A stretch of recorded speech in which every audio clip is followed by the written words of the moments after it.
JT. Mike, it's crunch time around the Thomas household. Our front room or living room is like filled with boxes. I guess Christmas presents. They keep arriving. My wife's out of control with this Amazon and all that. Oh, no. None of them are for me. So No, she says. yeah. So Yeah, what's going? What's going on around your house? You getting any presents? we put our Christmas tree up on Thanksgiving Day before Thanksgiving because we had all the family here for Thanksgiving. Right. The lights on, and we just now got decorations on it, and the ladder's still in there. So, we've had a bunch of sick grandkids that we've been taking care of, or Julie has. I got sick. I'm still trying to fight off this cold thing, and yeah. So we've been real busy. Yeah, but that doorbell rings all the time. Yeah. I don't know what we're buying or what it is. Are you like me? I don't know exactly when or how, but years ago I lost total control of the family finances. Mike, I'm lucky if I get an allowance. Well, I get an allowance. You know that. I told you about that story. I get an allowance. I've written 6 checks in my life. So when we were first married and we had just a couple babies, I couldn't understand. I thought we're making enough money where we should be able to go to dinner every once in a while. And she just, no, we don't. We're week to week, and give me that checkbook. I'll do it. Took me about half an hour looking through things. I didn't understand how she was able to do it. I said, "You're doing a great job on it." That was it. That was like 40 years ago. So for real, you're saying maybe half a dozen checks you've signed in your life? Seriously. Yeah, seriously. Maybe half a dozen checks. And I'm not sure I wrote them right either. So they may have bounced. Well, hey, week 14, as usual, was just tremendous games. Always lots to talk about here on Talking Football. Let's go back to the Thursday night game. Lions 34, Packers 31. Mike, Dan Campbell in 4th downs. It never ceases to amaze me, some of his 4th down calls. And I think the rest of the NFL public at large. He was 4 for 5 on 4th downs in that game. A couple of them were strange, though. He went for it on 4th and 1 from the Green Bay 21. There's 43 seconds left. It's a timeout. If he stops, the game's going to overtime. He decided to go for it, and they got the 1st down and ended up winning the game. Yeah, I'm not sure I'd have done that, but I think the big deal is he has a plan and he sticks to it regardless of the situation. They're well prepared for it. There are a lot of times on 4th and 1 or 4th and 2 during games where I felt real comfortable. I know what these guys are going to be in. We got a great play for this. I feel real good that we're going to make this. And if you have that in mind, as opposed to being surprised by, oh, we need a 4th and 2. Well, let's try this kind of a thing, So he's obviously goes into every game with a list of things on 4th down situation, expecting maybe 2 to 6 of them to happen, You have to be that way. Like 2-point plays. I go in with at least 6 2-point plays, not one, because it's happened to me before. You got to have it. So overkill is always better than not having enough. And I'm sure he's well prepared for those situations. So it's not a knee-jerk reaction. And that obviously increases your chances of making it. So not sure I'd done that, but he has his way of doing it. And it's been effective. Yeah. He had another one earlier in the game. It was 4th and 1 from the Detroit 31. This was late in the 3rd quarter. They got stopped. So Green Bay takes over in like the 30 going in, and they scored a TD to take a 28-24 lead. But I think go ahead, Mike. Let me just say this. Part of that issue, though, too, Jim, is how well they're playing on offense against your defense. Right. Whether or not, if they've got a lead and you're sliding away from it, you're going to make some of those calls because you don't want to give the ball back to them. You want to keep the ball and try and catch up if you can. And so you do have to take some of those risks. You really do. But that's kind of a feel for it on the field. You can see it. You can feel the energy change, the momentum. And sometimes, and like I said, no matter, depending on how you feel about what you have for it, it's less of a risk than you really think. Yeah. And I think it shows obviously a lot of confidence in his team. And I've never seen an offensive player say, "Oh, let's punt the ball." Right? They always want to go for it. Yeah, always. And they've taken on his personality. They play like Danny played. The whole team does. So that's just that kind of toughness, and they expect it. They're prepared for it, and they assume they're going to make it. I see more and more. I really believe you were ahead of the curve on this because you were pretty bold on for the Times. in going for it on fourth down. Maybe it's analytics driven, but you see more and more NFL coaches. Now you see a lot of college coaches are more aggressive, but now I think the NFL is catching up to that. So the analytics thing has always bothered me because what are the analytics from? Where are they getting this information? From other teams in the past, right? And there's that has no bearing on who you are and who you're playing, or the personnel, their X's and O's part of it. To a certain extent, there's some credence to it, but man, you got to be careful with that. I think it's a feel forward at game time, and how you feel about your guys. We sound like a couple of get off my lawn guys, but I totally agree with you, Mike. I think it's got to be more a feel of what's going on in the game, right? Yeah, no question, it does. Well, it worked well enough to win. The Lions now they've won a franchise record 11 straight games. They've clinched a playoff spot. Jared Goff, great again. Josh Jacob, 3 TD runs. The Packers' run defense, they were pretty stubborn in that game. I think Detroit only averaged like 3.3 yards per carry, but they found a way to win. Another great game. The Eagles and the Panthers. Mike, you said last week, don't be fooled by the Panthers' 3-9 record. They're playing great. And boy, they took the Eagles right down to the wire. Leggett, I believe it's Tyrone Leggett. It looked like he scored the go-ahead touchdown, kind of rolling into the end zone in the final minute for the Panthers. And they were going to be up in the final minute, but the replay showed it had hit the ground and it was incomplete. A Kentucky bettor, Mike, from Kentucky bet $3.1 million on this game, one of the largest sports bets ever. And it wasn't against the spread. It was just to win outright. And he won like $400,000 on it. That's pretty amazing, isn't it? Yeah, that is amazing. He's obviously got that kind of money hanging around to play with. So he wasn't worried about his kids eating next week.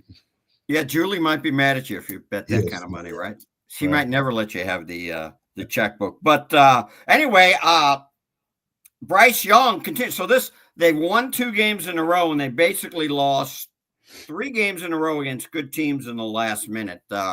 The Panthers are it won't help them this year, but the Panthers are a different team here the last 5 weeks. The last 5 games, they look like one of the better teams in the league. They really do. And the quarterback is just, having him bench like that for a while, it happens to guys. He was in that vapor lock, and you got to sit him down. And it's the theory that I've always had about the given is they're talented, they're good enough. But if they're not playing good, and this happens to guys like Kurt and whatnot, they get kicked around. They keep fighting to get back in it, and they do everything to get, and they're going to make the most of it. And that's kind of what happened. He lost it there for a while, took a lot of heat. He had enough of it and came back, and now that he's who they hoped he'd be. A lot of it's up here too. He's playing with a lot of confidence. All up there. He was early. You could just see it. He's playing not to make a mistake, and guys get like that. They're just useless in the NFL. You can't have a quarterback that plays not to make a mistake. Now, on the flip side, the Eagles win their 9th in a row. They clinch a playoff berth. Jalen Hurts throws for only 108 yards, which was his season low. Looked like he kind of held onto the ball too long, and sometimes maybe missed some open receivers. He has always done that, though, Jim. He has always been a guy to hang on to the ball. He's a guy that wants to always extend plays. It drives me nuts. Now, is that because he doesn't want the sack, or he's just looking for? Because Russell Wilson takes a lot of sacks because he hangs on to the ball. He does. I think some of it is. I just don't know that he recognizes things. He reads things real well against zone. If man-to-man coverage, ball's going to come out real good. I did a takeoff on him last year, I think, for a 33rd team, and you get him under pressure, he wants to hold it and bail and try and make a play. You're going to sack him. And they got in a run there when the Jets got at him of about 7 games there where they just couldn't handle a blitz. Yeah. And then against zone, he's just not a read and react. He doesn't have that kind of that ability, that quick twitch, to see and react like that. And he's limited in that respect. And I think it's one of the reasons why he holds the ball so much. Well, Saquon Barkley has really, really helped that team. Now, the Rams and the Bills, this is one that got both Mike and I. Mike and I picked the Bills 44-42. everyone was raving about Matthew Stafford, and he was great, Mike. But watching that game, they didn't mention once. It stood out like a slap in the face to me. Buffalo, absolutely no pass rush, zero. Stafford had all day. Yeah. Yeah, that was hard to watch. If you give the Rams with those two receivers that kind of time with the quarterback, they'll beat anybody. They will. They'll beat anybody. And I don't know why they didn't bring more heat. I guess I guess Matthew's so good against pressure, they were concerned about him getting the ball quickly on one of those receivers and busting one out of there. But they right now the Rams are hitting on all cylinders. They got their guys back. They're healthy. When those two are on, well, I should say three: Nakua, Cooper Kupp, and Stafford. I mean, they are very impressive looking. But you're right. He had all day. Kind of just tore up that Stafford. Tore up. They ran the ball when they ran the ball. They ran it well too. And I don't know. Kyron Williams, the St. Louisan from Vianney. He had a really good day. But your guy, Josh Allen, I'm assuming still your pick for the MVP. Don't blame Josh. 342 yards passing, 3 touchdowns. Besides that, he had 82 yards rushing. The rest of the team had only 21. The Buffalo had only 21 yards rushing. A very quiet day for James Cook. He had only 29 yards rushing and receiving. But Josh Allen, the guy he's just amazing. You take him off that team. I don't know if there's a player in the last 10 years, I know it's a bold statement, including Tom Brady, that has been that effective for their team. I mean, you take him away and it's a vacuum. They just disappear. Yeah. And it's not like they've got a bunch of superstars at wide receiver or tight end. Yeah. If he had some of the, like if he had Puka and some of those guys, who knows, but they don't, and he's still doing it. So I think it's a credit to him. Now, another early game, Steelers 27, Browns 14. The Steelers avenged a 5-point loss to Cleveland just a couple of weeks before this game. Both quarterbacks, Russell Wilson, Jameis Winston, they entered this game coming off 400-yard passing games. Together, they combined for only 370 Sunday. This looked like more of a Rust Belt knockdown drag-out type of game. Now, Cleveland, we've had for whatever reason, we've talked a lot about this being the year of the field goal kicker, but as the season's wound down, we've seen more and more misses. Dustin Hopkins missed a couple field goals for Cleveland when the game was still in doubt. The Jameis Winston amusement park ride, as Troy Aikman called it, he had a terrible interception on a screen pass in his own territory. So Steelers now 6-1 under Russell Wilson. Yeah, I think the Steelers, they just don't go away. Defensively, they've protected that team for a while now. Offensively, they got going a little bit. I still don't like the running back. If they could get a great running back there, they'd really be a good football team. But that's the thing that's missing. They don't have that big time runner back there. It's just kind of a journey. Not a fan of Harris there in the backfield. No. You watch him. I watched him on. I can't tell you how many times I watched him on 31 jump in there and jump around and look for a hole instead of just slamming it. Yeah. I just don't think he's okay. But now Warren, the kind of the 1A, I like him. Now he's been hurt a little bit more, but he has been. But when he's in there and he's healthy, they're different. Yeah, and he's got the speed. Now the Browns. This is the 18th season they've had 10 or more losses since the franchise was reborn in '99. Boy, that's a lot of misery, and they have not won in Pittsburgh since 2003. They've lost 21 in a row there. Okay, Chiefs and Chargers. Oh my gosh, they did it again, Mike. 19-17, and Matthew Wright, the place kicker, he doinked it off the left upright and in. It's just amazing week after week, isn't it? Yeah, but how about the kickoff? What's that? Kickoff to Kansas City. They give him the ball on like the 45-yard line or something. Oh yeah. Didn't he kick, right? Didn't he?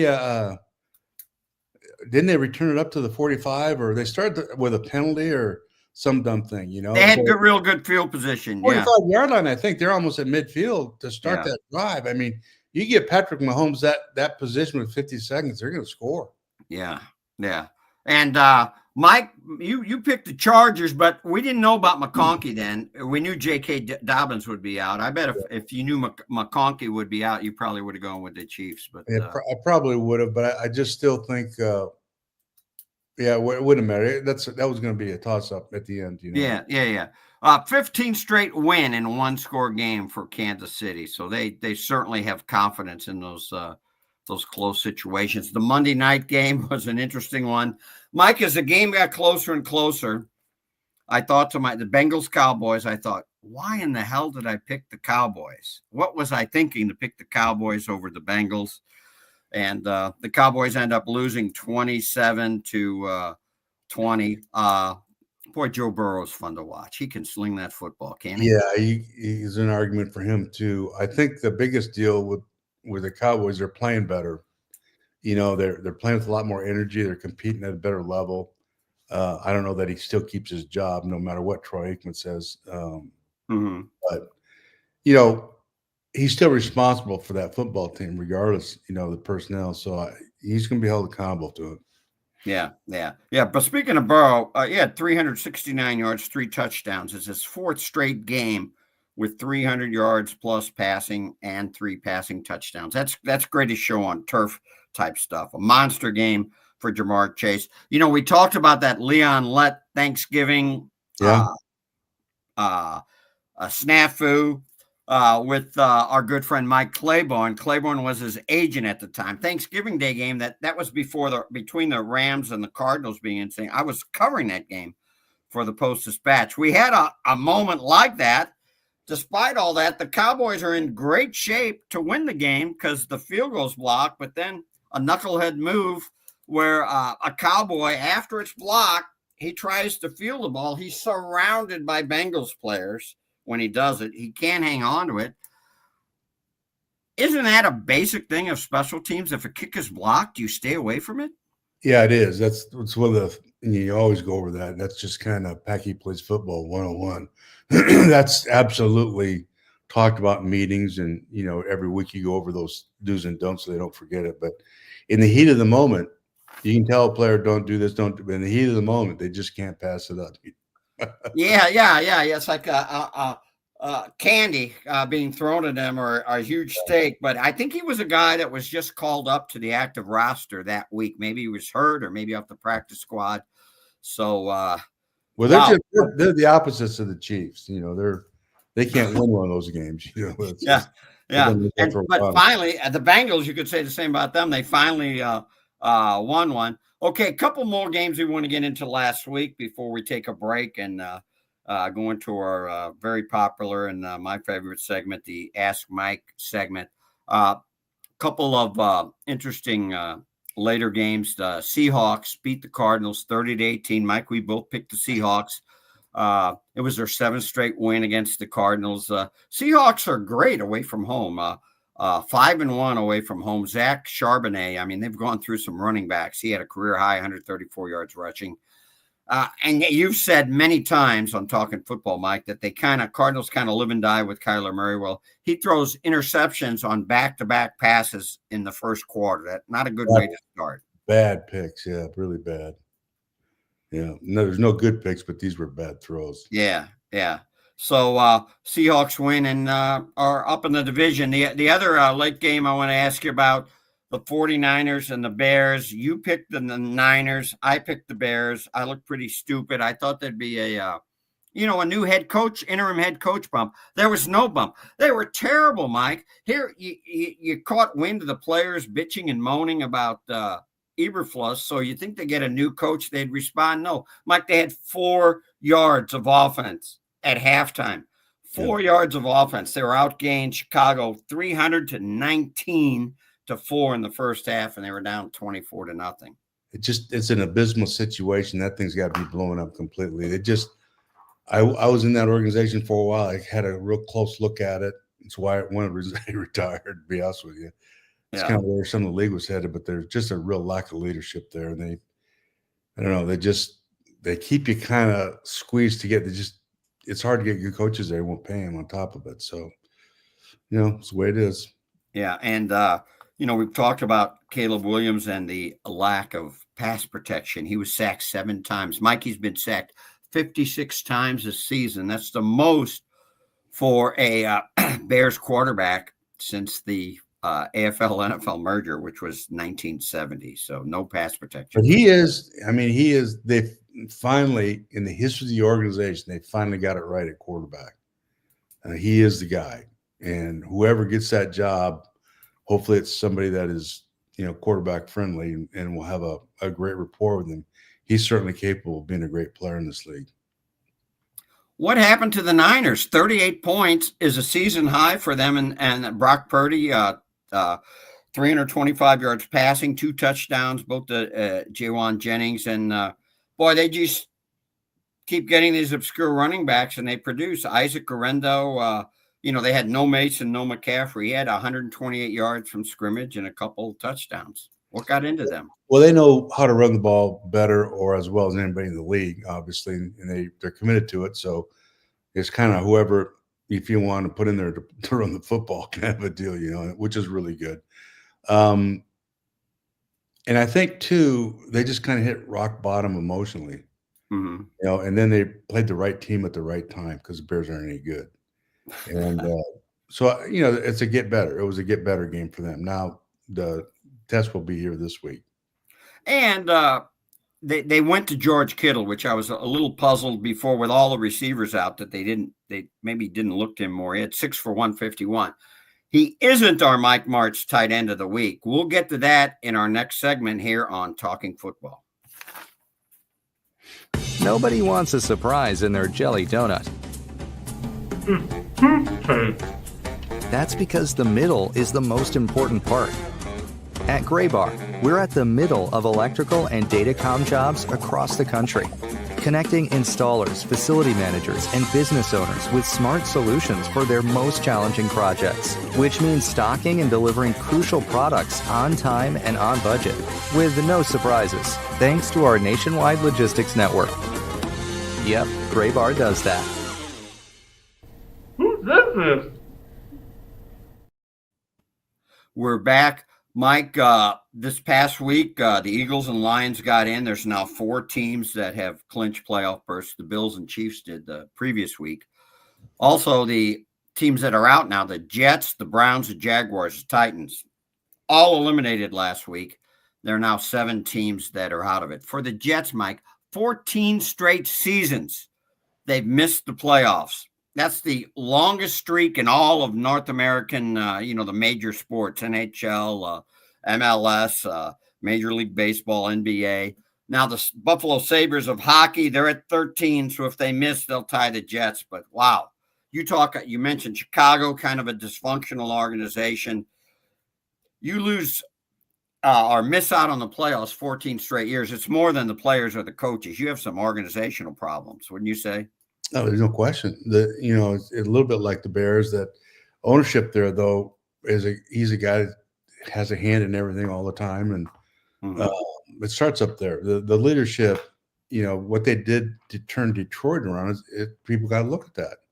They went out and blew up everything at the top. They made the changes up at the very, very top there. And when I went to Detroit to help Rob Marinelli there, when I left, I wanted to go there and help him and all that good stuff. And they want to know how he did things, of course, at the Rams and whatnot. And I told them, and they just went on doing things the way they did before. They had 25. They had all their personnel guys had been there 25 years. Now think about it. All the guys that are getting your talent, they've been there for 25 years. You've been horrible for 25 years. What did that tell you? What does that tell you? But they protected. And they finally blew all that out of there, got rid of everything and replaced it and replaced the leadership. And that's what you have to do. And that's what I think New York's going to have to do. Yeah, that was your first job after the Rams head coaching job. And somehow you managed to have a couple 4,000-yard seasons by John Kitna and turn Mike Furry into a 100-catch receiver.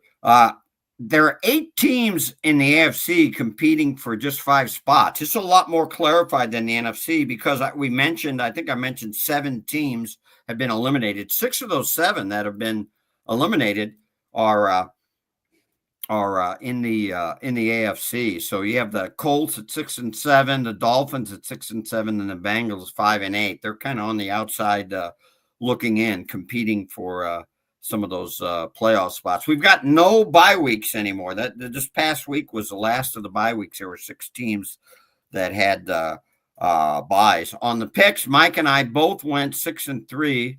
Like I said, I messed up on the Bears 49ers, and Mike missed the Chargers Chiefs. We both missed the Bills Rams and Cowboys Bengals, but Mike is 80-40 in picks straight up, and he's cutting into I was up like 12 or 15. My lead's down to 5. I don't know if I'm going to be able to hang on here.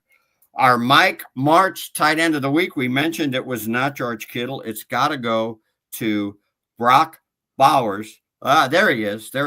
Young Mike Martz of the Raiders. He had a modest 3 catches against Tampa Bay, but it gave him 87 for the season.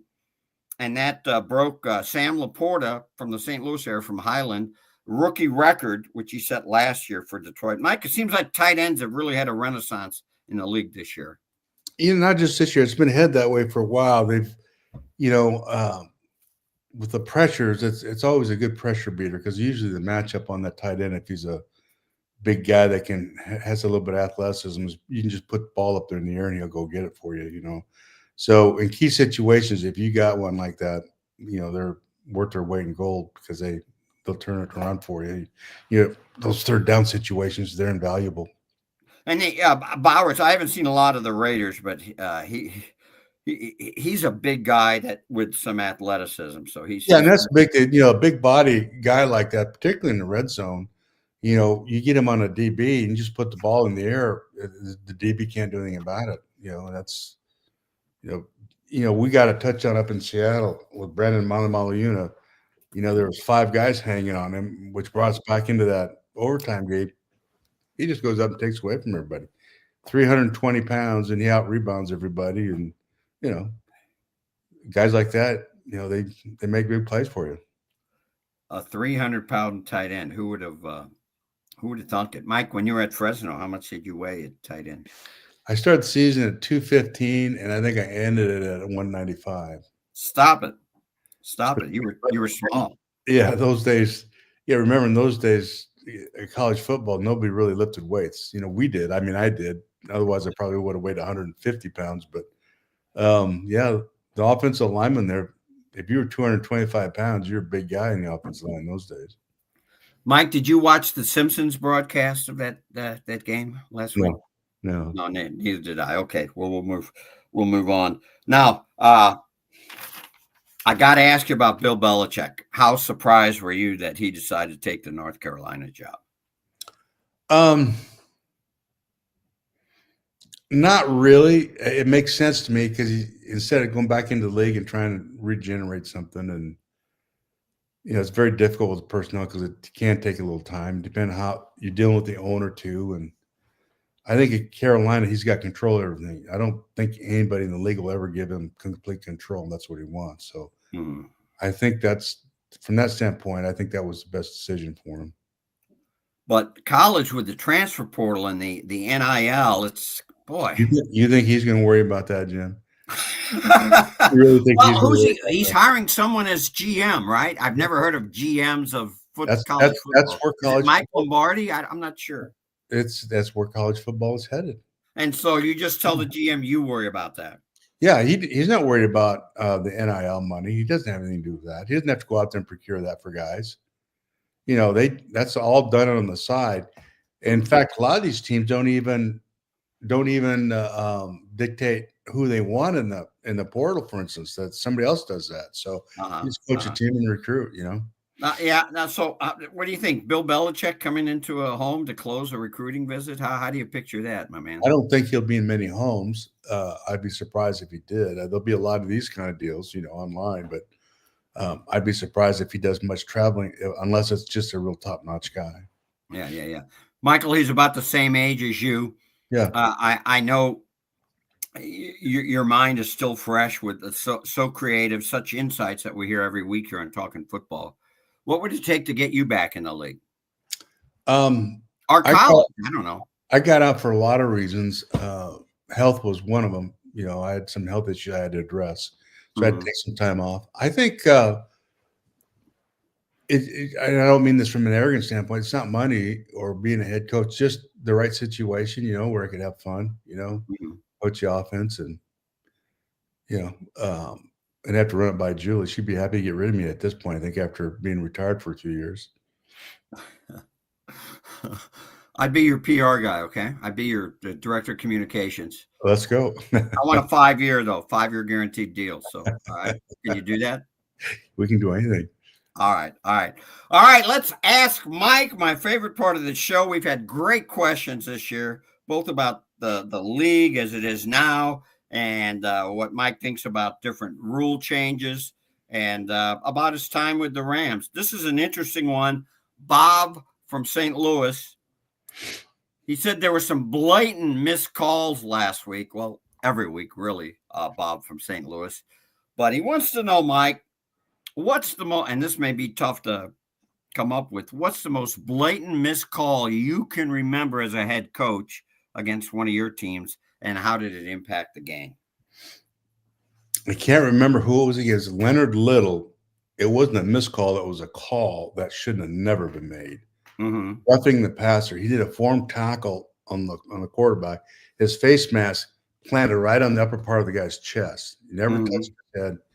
And it was spearing or whatever, helmet to helmet kind of deal. And it was Muscles McGurk. What's his name?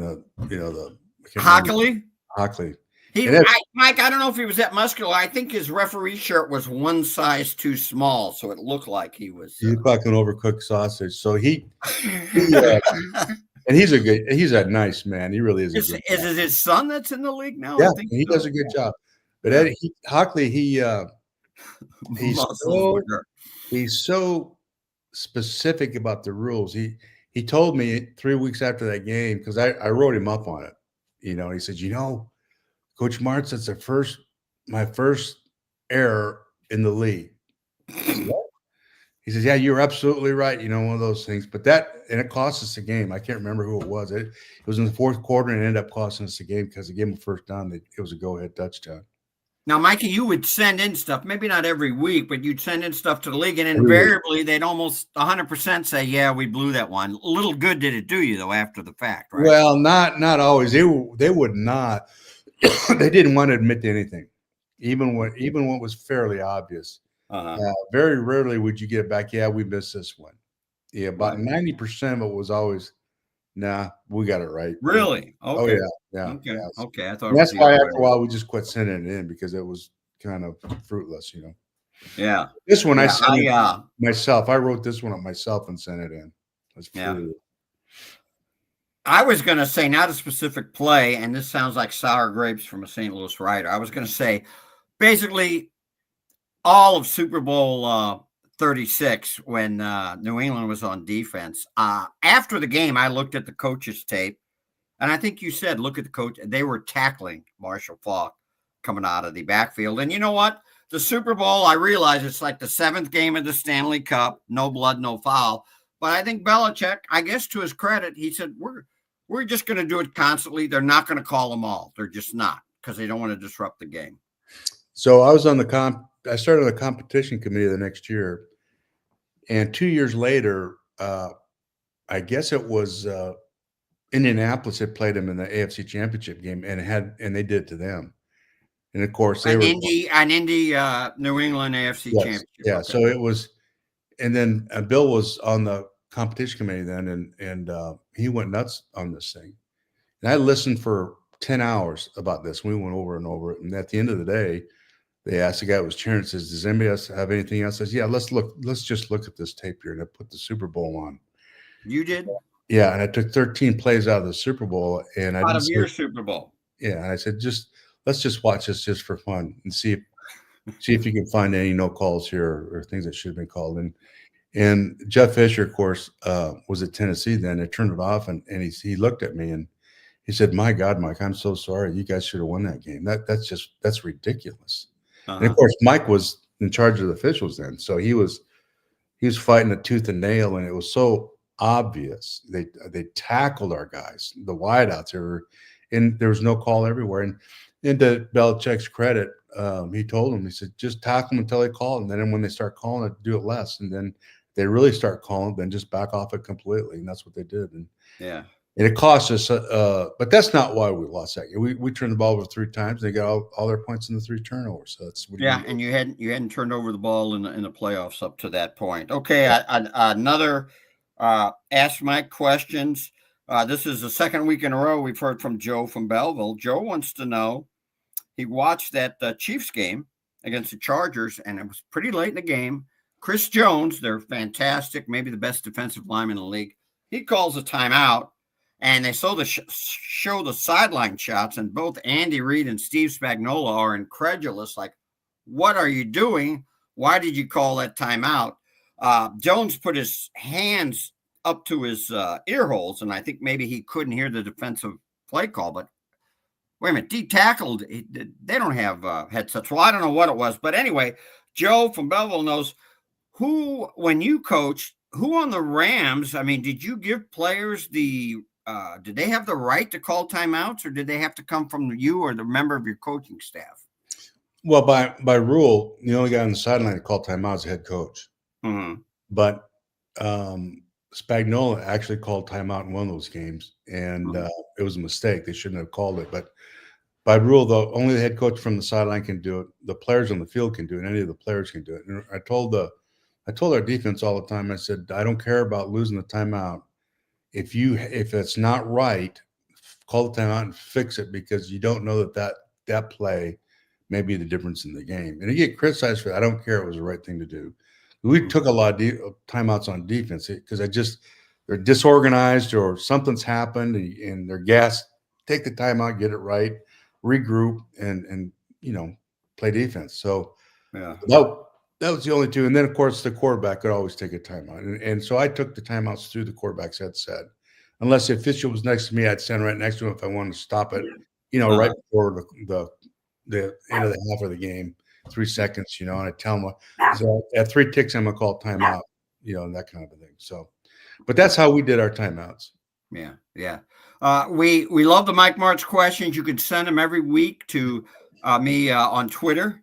I'm also on Blue Sky, for those of you guys who are on Blue Sky, and also email jtom72@outlook.com. We love getting the questions. We'll be right back. We'll preview. There are some fantastic matchups this week. We'll be right back after these words.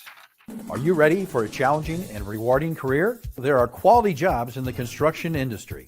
I got out of college and my career choices were very limited, and this provided me with a plan for the present and the future at the same time. I actually have a bachelor's degree in psychology, and I was making less than I make as a first-year apprentice painter. I didn't go to college. I have no college debt. I make more money than the majority of people I know that went to college. Take your first step towards a rewarding career. Visit stlouispdf.org. Hey, we're back. My dogs are barking. Week 15, Thursday night football. Rams 7-6 at the 49ers 6-7. NFC West. The Niners are a 3-point favorite. Mike, this was such a great rivalry when you were coaching. I'll never forget. I think it was your first year as head coach, so it would have been 2000. You win out in San Francisco, and you get a broom out for the suite, man. That and especially you being a West Coast guy, you could really appreciate what this rivalry has been through the years. Yeah, I was in LA and all those disastrous games with them, and but more importantly, I was in that game the first year in St. Louis when the punching bag deal on the goalpost kind of a deal. That same old story as Rams. Yeah, and so that game always meant a great deal. That was always just a little bit extra.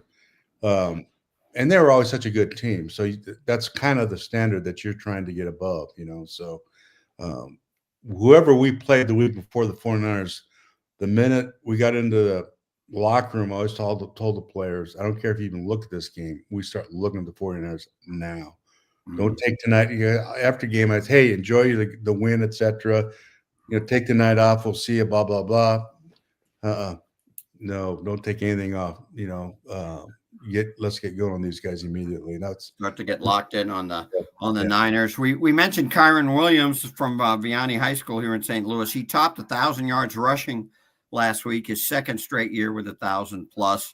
Isaac Garendo, we talked about his good game last week, but he can't finish because he had a sore foot. Well, he says he's playing tonight, Mike, so we'll see if he can't go or can't finish. The next man up, I'd never heard of this guy, Mike. Patrick Taylor, he has 14 carries this season. But like you mentioned, they seem to have a way of fitting running backs into their style of running, don't they? Yeah, they do. They know how to run the ball as well as anybody in the league, and they're very defined and clear about it. And their guys are coached. There's no tap dance. There's no guy jumping around and, you hit it. It's defined. You hit it and you blow it up. And, they're real physical runners, and they're taught to be that way. So I think I think they're too dinged up to win this game. I'm gonna go against, but I think the Rams at this point are. I don't know how you stop those two receivers and that quarterback. They really don't. And the runner's going, and I just think they're playing. When they're healthy, how do you slow those guys down? Yeah, well, it would help with a pass rush, but Nick Bosa's got hip and oblique injuries. He's still questionable. We don't know if he's going to go.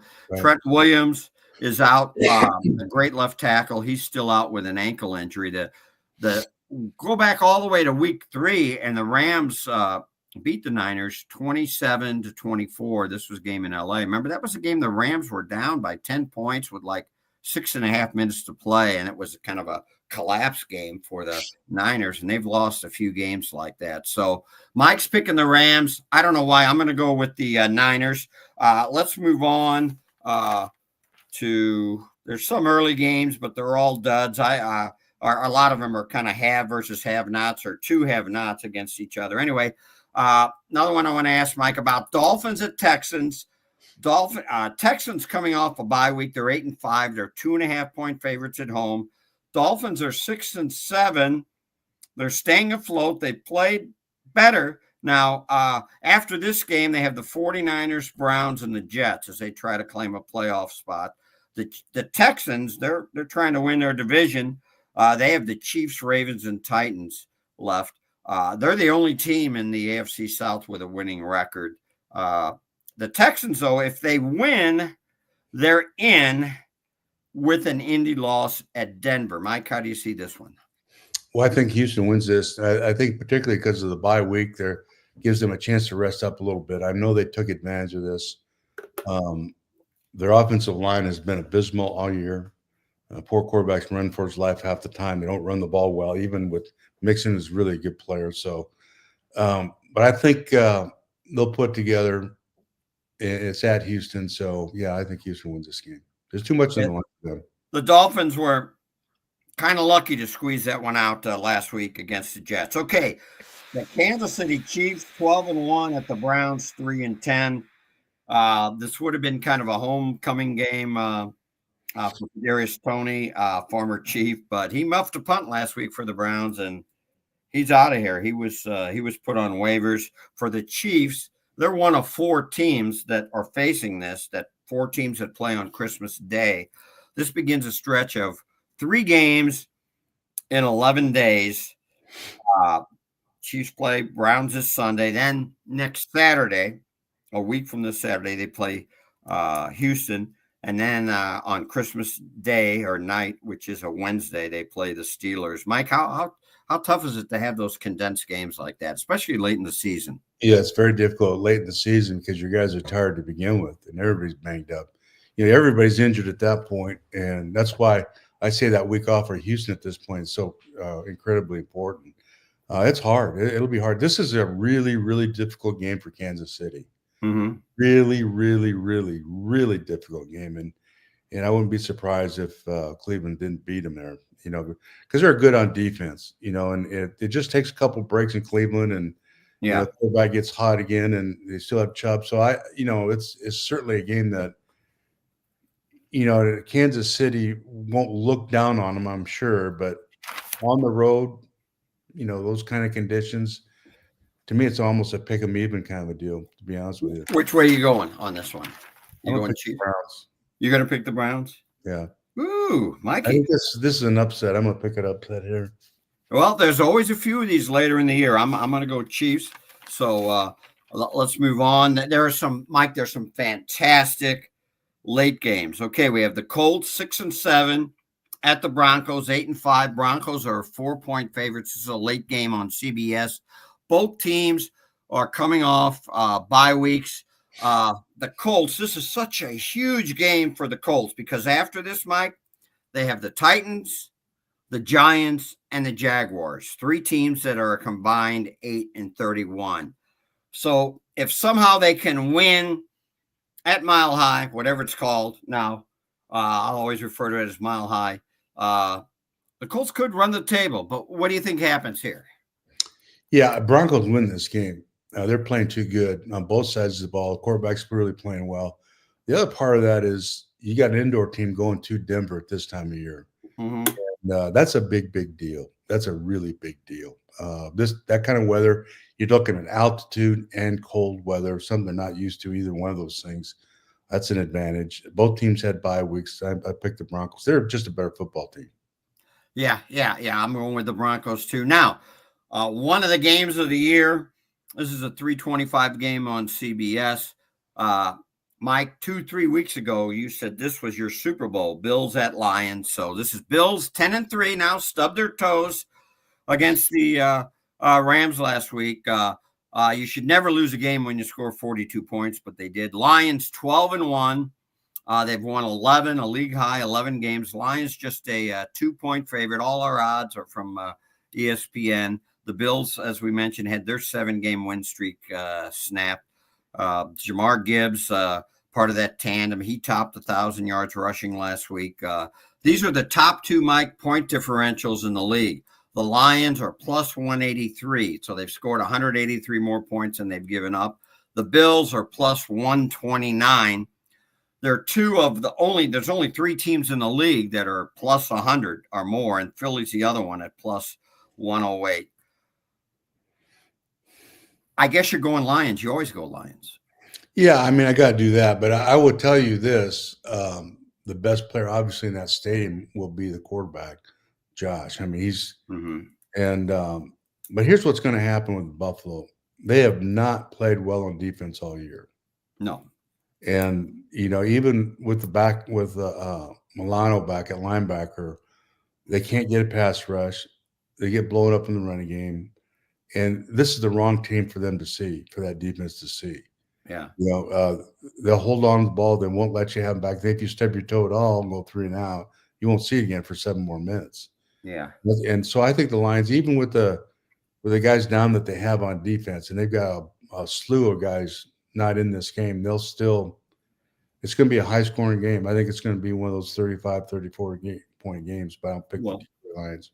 They're 2 teams averaging at greatest show on turf levels. They're 2 teams that are averaging more than 30 points a game. It's only the 4th time since the merger in 1970 that teams averaging 30 points a game or more have met this late in the season. It's also 2 of only 12 teams that have never won a Super Bowl. Both have already clinched playoff berths. You're right about the Bills. They're near the bottom of the league in third down defense. They've given up. There's a stat for everything, of course. There's a stat for 10, plays allowed of 10 yards or more. They're near the bottom there. Now, the Lions, correct me if I'm wrong, Mike, I think they're more of an aggressive man-to-man, where the Rams, the Bills played so much zone against the Rams.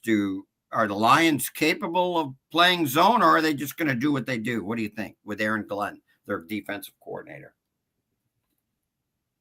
You don't want to play much man-to-man, because if Josh takes off with the ball, you'll never see him. You'll never catch him. Right. So you think maybe they play more zone in this game? I think you'll have to play more zone. I really do. I think you play zone against the Rams, I don't care who you are with those receivers and that quarterback. They're, if you get any times again, they'll just pick you apart. And they do a great job with a game plan to that. The matchups, those young corners now at Detroit, they want to play man-to-man. They'll do well with it. But the big deal is the X factor obviously is Josh Allen against the pressure and his ability to escape. Yeah. Yeah. No, you're right. Especially with man, a lot of times you have your back to the line of scrimmage, and boy, Josh Allen he had 10 carries for 82 yards last week. Now, I'm sure, Mike, at your palatial headquarters there in far west St. Louis County, you'll have both games going on. But another 325 game, the Battle of Pennsylvania, 10-3 Steelers at the 11-2 Eagles. The Eagles have won 9 in a row. They're 5.5-point favorites, Mike. George Pickens, who was sat out with a hamstring last week, he's listed as doubtful this week. With the hamstring, the Steelers the Eagles have clinched already, but they're trying to obviously they haven't clinched the division yet, and they still have a chance for the number 1 overall seed. AJ Brown, he was a little frustrated with the passing game last week. Jalen Hurts and him both made comments to smooth it over. I've wondered, though, what will happen if a team can shut down Saquon Barkley, who he broke your good friend and former assistant Wilbert Montgomery's franchise. No, he passed him. I'm sorry. On the rushing lead, Montgomery was 2. Then he broke LaShawn McCoy's franchise record. He has a chance to break Eric Dickerson's league record, but we all know how good the Steelers are on run defense. What are they capable of stopping, or at least limiting Saquon Barkley in this game? Yeah, no question. And a lot of it will be first down stuff, how well they do on first down. And I think, if I'm not mistaken, the Steelers have been really outstanding on first down. You want to get them in the long chains there on second down, get them in some 3-and-outs. The Steelers are they just don't make mistakes. And you know how I feel about that head coach. Right. I think he's probably the best one. They win this game. And I think Philadelphia is probably a better football team, but that really doesn't make any difference. So you like the Steelers. Now, Mike, now, granted, it's across the division game, AFC, NFC. So the Steelers only play in the Eagles about once every 8 years. But the Steelers haven't won in Philly since 1965. Mike, where were you and what were you doing in 1965? I was in San Diego in 65. I think I was probably in the 8th grade. Mm-hmm. Yeah. I was playing popcorn football. Yep, sure was. There you go. So it's been a minute, as the kids say. But as you mentioned, Steelers defense near the top of the league in points allowed, rushing yards allowed, and takeaways. They're getting a little over 2 takeaways a game. So you like the Steelers. I think I'm going to go Steelers too. I'm awful tempted to take the Eagles. So it'll be the first time if it happens. Almost what is that? 65? What is that? Almost 60 years. But boy, 2 just fantastic games there. Okay, kind of the undercard. There's like 4 or 5 325 games. Kind of an undercard game, but still a game with playoff implications. Buccaneers 7-6 at the Chargers 8-5. The Chargers are -3. I'm watching that game against the Chiefs, and Herbert's throwing passes to guys I haven't heard of. I mean, so he's still fun to watch. I know you're a big Herbert guy. The Buccaneers, they are 4-2 away from home. So what do you think on this one, Mikey? Yeah, I think they're so sound everywhere. I'm talking about the Chargers. They lack the firepower on offense at wide receiver, but they're not going to give up big plays against Tampa. It'll be a nightmare for Tampa, I think. I think the Chargers win this. Very good defense. I don't know if they're still leading the league in scoring offense, but if not, they're near the top. Mayfield, we know, is kind of streaky, but the Bucs have kind of beat up on some bad teams. Although I think they have, what are they? The only team to beat, or only the who'd they beat? I think they beat the Eagles, or they beat somebody really good. But still, I think Mayfield's just too streaky. So we're both going with the Chargers. Sunday Night Football: Packers 9-4, Seahawks 8-5. Seahawks, what a roller coaster season they've had. They started 3-0, then they hit the skids. Now they've won 4 in a row. But Mike, another one of these teams, normally that Seahawks home field is worth something, although you had great success there, but they're only 3-4 at home. They're 5-1 on the road. The Packers need a win plus help to earn a playoff berth. So who do you like in this one? I like the Seahawks. I know this is going to be probably a 50-50 deal for me. I'll probably go 500 on the picks, but I like the Seahawks. They rose to the occasion, and I know it's such a hard place to play. I've always liked playing out there, but yeah, I think they're really, that whole organization now is kind of finding its way, and there's a culture change there. I think they win this thing. Yeah, I like the Seahawks too. The Packers are 2.5-point favorites. For you betting aficionados, that the line has come down a little bit. I think it opened at Packers by 3, but Packers are favorite. But okay, so we both like the Seahawks. Last but not least, we have Monday Night Football. Mike, it's your favorite 2 Monday night games. You love that, don't you? Not. No, you I don't like it, do you? No, it just takes Why don't you like it? off the. Well, it's just it's a twofer, and it just takes the shine off of Monday Night Football. That was always kind of like a playoff game atmosphere. Now you got 2 of them. Yeah, nah. Yeah. Well, I wonder if Bill Belichick is still gonna do the they have that alternate broadcast, not every week, on the Manning show.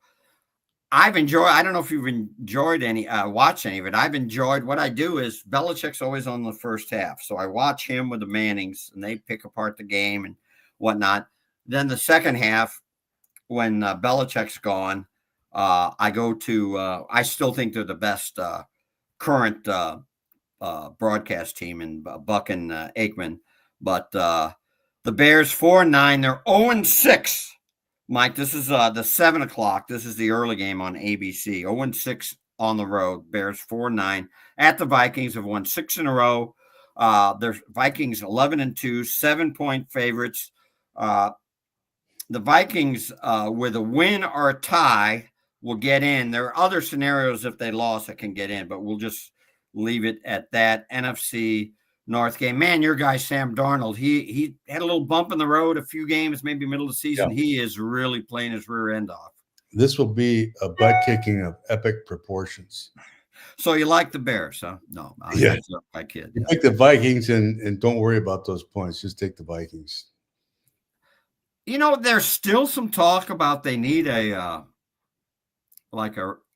hasn't Darnold earned an extension by now? So still some talk, boy, they need to look for a quarterback. And even when Darnold was struggling, I didn't quite understand it. Who'd they draft? Bing, bing, bing, bing. J.J. McCarthy. Okay.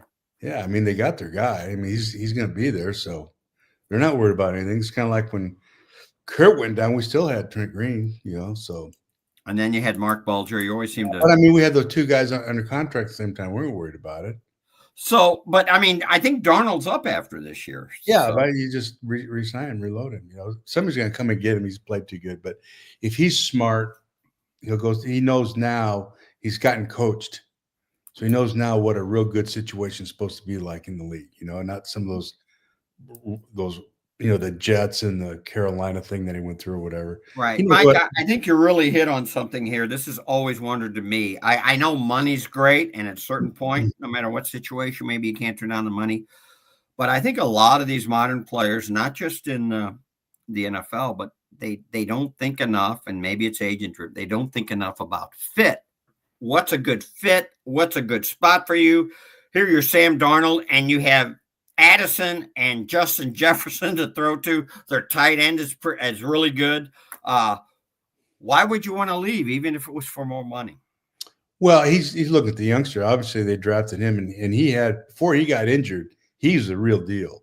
Watch him when he got. Yeah, he's going to be a terrific player. I think he's going to have to leave because he's not going to play in another year. I don't think, but. Who knows? Maybe unless you think McCarthy's ready to go next year is a little scary. And I know that O'Donnell, the head coach, very good quarterback whisperer, but still, I think a year after that, probably. So he might have another year there, but it would depend on the choices. I think for me, if for instance, I don't know, a really good football team that needs a quarterback, Mm-hmm. that's a well coached team. Yeah, it's kind of like what happened at Seattle, right? So you get that guy that's just looking for that spot, and I don't know if there's going to be any of those teams that have that need, that haven't reached it through the draft or whatever, but we'll see. These teams, this is one of only 2 division matchups this year at this NFC North game. We mentioned the Thursday night game is NFC West game. Those are the only 2 division games this week.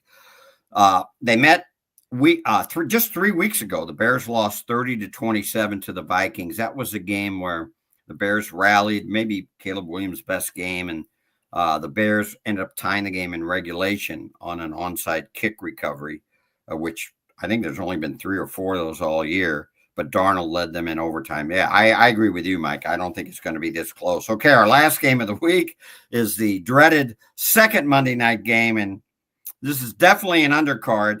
It's 7:30 p.m., so it starts a half hour later on ESPN. Falcons are 4.5-point favorites at the Raiders. The Falcons 6-7. They've lost 4 in a row. The Raiders 2-11. They've lost 9 in a row, Mike, the longest losing streak in the league. I think Aiden O'Connell's hurt. I think we're going to see Desmond Ridder in this game. And Kirk Cousins, we talked about this last week, but he did it again last week, threw a couple picks. He has 0 touchdowns, 8 interceptions in his last 4 games, and he's got a league high 15 interceptions. I don't know what's going on with him because this is just not who he is. Yeah. And I looked at some of his interceptions in one of these games. Why would you do that? Why would you even throw it there? I don't know whether they're coaching him what they're asking. I don't know, but he's never ever looked like this or done this. I can't explain it. So I don't know. Maybe he's feeling the pressure because of the contract. I don't know, but this is a pillow fight for sure. I think I do think Atlanta wins this game. Yeah. Yeah, and here's the thing: you say, okay, they're 6-7, and obviously they'd really be on the outside looking in if they're battling for a wild card spot. But you're playing in the NFC South. Tampa's 7-6. They're playing at the Chargers. The Falcons with a win here and Bucks lost. You're tied for the division lead, so they have a lot to play for. Mike, just one last thing here on this game. This is the last of 6 AFC versus NFC matchups, a lot this week. There's only 4 more interconference games remaining this season after this weekend. Week 17, or the last week of the season, is always divisional games. So far the NFC has really had it over the AFC. The NFC's 41-29 against the AFC. Do you see is it more there's more high quality teams in the NFC, would you say? Or well, you look at, first of all, look at Minnesota, Detroit, and Green Bay. Those 3 teams are really, really strong teams. Philly. Yeah, and Philly. But just in that division up there, right. Yeah. Loaded. And all of a sudden Seattle has come out of the pack, and there's just some of those teams that you didn't expect. The Commanders, they've come out of the pack a little bit. So, there's a few really good teams at the top of the AFC. The rest of it is just kind of Yeah. I hear. So you like the Falcons in this one? Yeah. Oh yeah. I think the Falcons win this one. Yeah. Okay, that's the Falcons. Mike, I lost you there. Where are you?